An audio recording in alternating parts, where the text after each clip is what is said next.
Bago natin i-build mga kamekaniko, street bike concept. Yan. Okay, itsura. So yan mga kamekaniko, magandang araw ulit sa inyo. Ngayong araw nga pala mga kamekaniko ay magre-restore ulit tayo o mag-build naman tayo ng X4. Yan. Ang re-restore nga pala natin ngayon ay hindi siya all stock. Napanood niya kasi mga kamekaniko yung binild natin na X4 na Thai concept, yan, yung kulay itim. So yan, gustong nung may-ari ng X4 na ito na ganun din yung gawin mga kamekaniko. Dahil nga nagustuhan niya ata. Ganun din yung kanyang sticker, halos same din. Di halos kagaya. Ewan ko lang kung ano yung kulay ng rim yung ilalagay. So yan, pakita ko sa inyo mga kamekaniko yung unit na gagawin natin ngayong araw. Yan mga kamekaniko, ito yung unit ngayon na gagawin natin ngayong araw. Ito yung itsura niya. Maganda pa naman siya mga kamekaniko, kaso nga lang gusto nung may-ari talaga ay kasing ganda nung ginawa natin. Yan. Papalit tayo ng headlight, basag. Oh. Excuse me po. Yan. Tapos magpapalit din tayo ng tapalodo, basta ano din kasi lata lang, parang ginawa lang. Oh. Yan, oh. Yan. Tapos to, bibili pa tayo nito, maghanap pa tayo nito. Kaso nga lang mga kamekaniko, sabi nga nung may-ari o nung may kanya ay stock swing arm daw. Iwan ko, sabi niya kasi stock na lang, ayaw niya ng aluminum. Maintindihan sa pag-uusapan namin. Yan. Ito na itsura.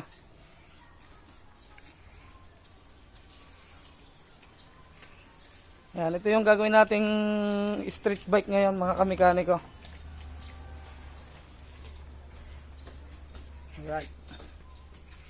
Tapos yung makina, hindi pa natin alam kung kailangan bang i-overhaul o hindi.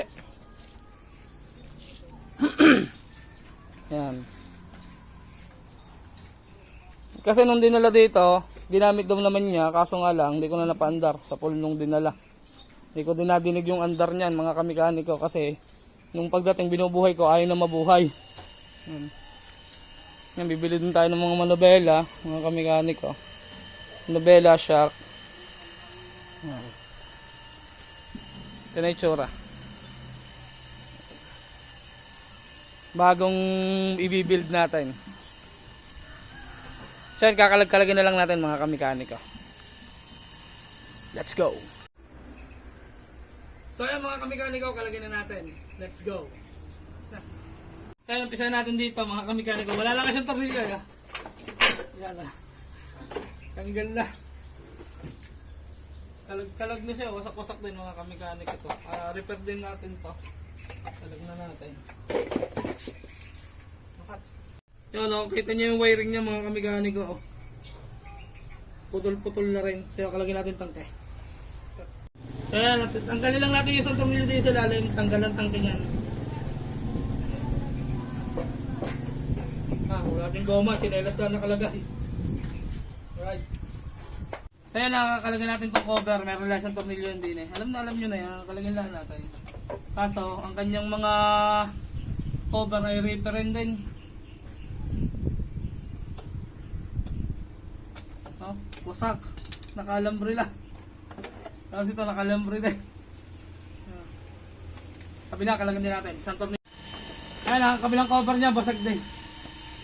Basag yun, tapos putol pa yung tornilyo.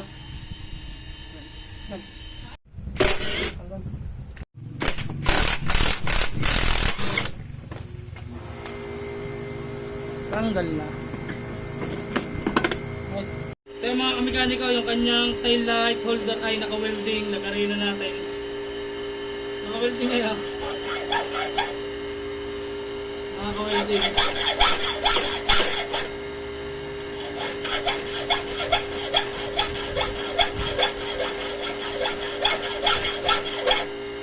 Ayan, tingnan nila.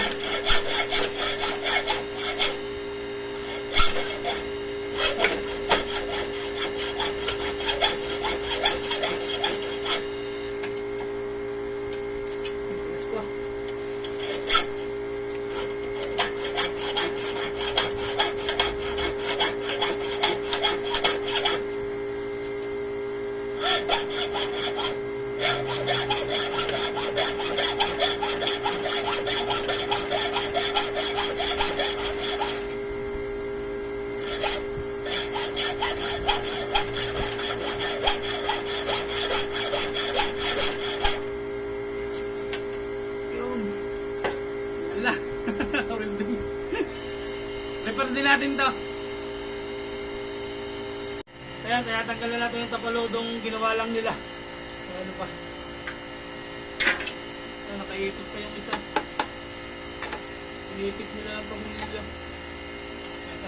Sa chain cover mga kamekaniko, meron siyang tornilyo na 2, 4, 6, 7. 7 tornilyo. Tanggalin natin.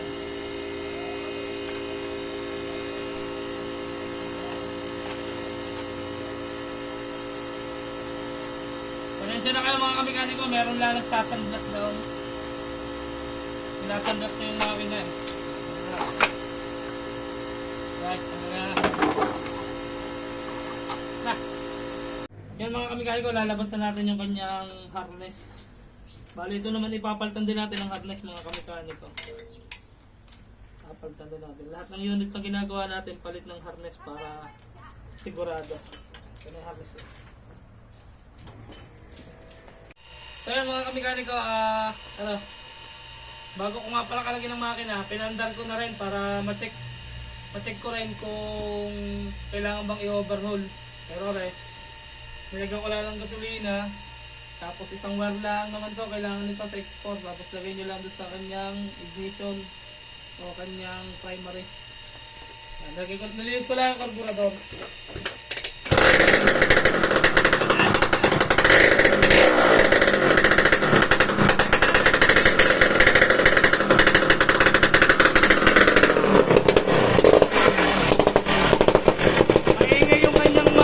Mekaniko.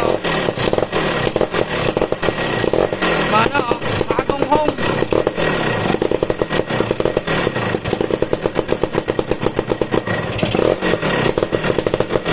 Parang sira mga connecting rod at singon niya bearing.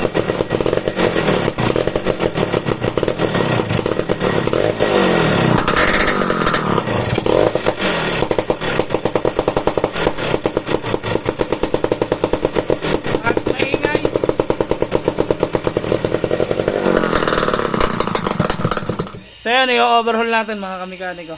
Kailangan i-overhaul kasi maingay. Okay, overhaul. So yan, kalagay natin itong manubela. Pero sama-sama na natin kasama butterfly. Ano na natin kalagay niyo.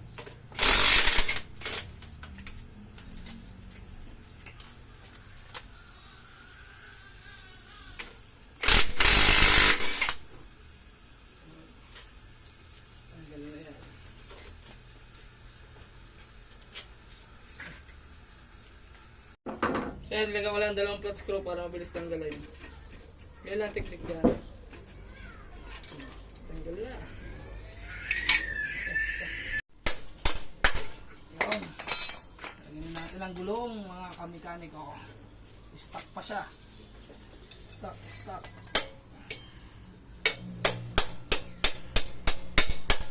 ang ehe. Stuck siya mga kamekaniko. Ano na? Bubutahin natin. Tingnan. Kapit na kapit.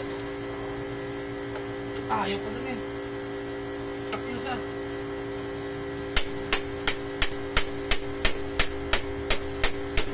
Doon. Tanggal na. Right? Yan, tanggalin natin yung shock.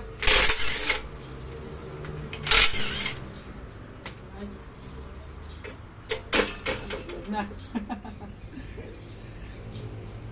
So yan, nakalagay na natin ng swing arm. Ganito lang naman yan. Hugot na yan. So yung mga kamekaniko, bago natin maibaba yung kanyang makina, kailangan natin tanggalin yung 4 na tornilyo dito sa cylinder head. Yan yung number 12mm lang naman tornilyo. Kalagin nyo lang kasi tukod tong head dito eh. Kaya kalagin lang natin. Ito yung sinasabi ko sa inyo mga kamekaniko na 4 na tornilyo. 12 lang siya. Kalag na natin. Ngayon pwede na natin kalagyan yung kanyang makina kasi hindi na sa tutuko dito. Ayan, kalagyan lang natin. So yan, nakalag na natin yung 4 na tornilyo. 2 dito, tapos 2 sa ilalim. Ang unang bunot yan dito sa unahan. Yan, nyo lang. Yung, tulong lang. Tatanggal na yan.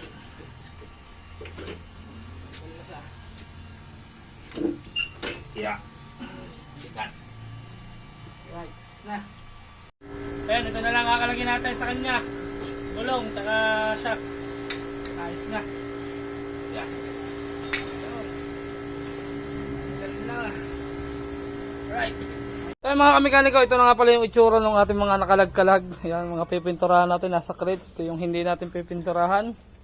Ito yung chassis. Yan. Yung iba nga palang parts ng makina ay nasamblas na natin tulad ng mga cover. Pero ito, sasamblas na rin natin. Vlog na lang natin yung pagbubuo tsaka pagpipintura ng head tsaka mga block tsaka yung cover. Yan. Ito yung mga kailangan natin repair sa kanya. Gaya na rin. Tapos na rin. Yan, basag oh. Repair natin yan. So yan, gaya na lang ulit.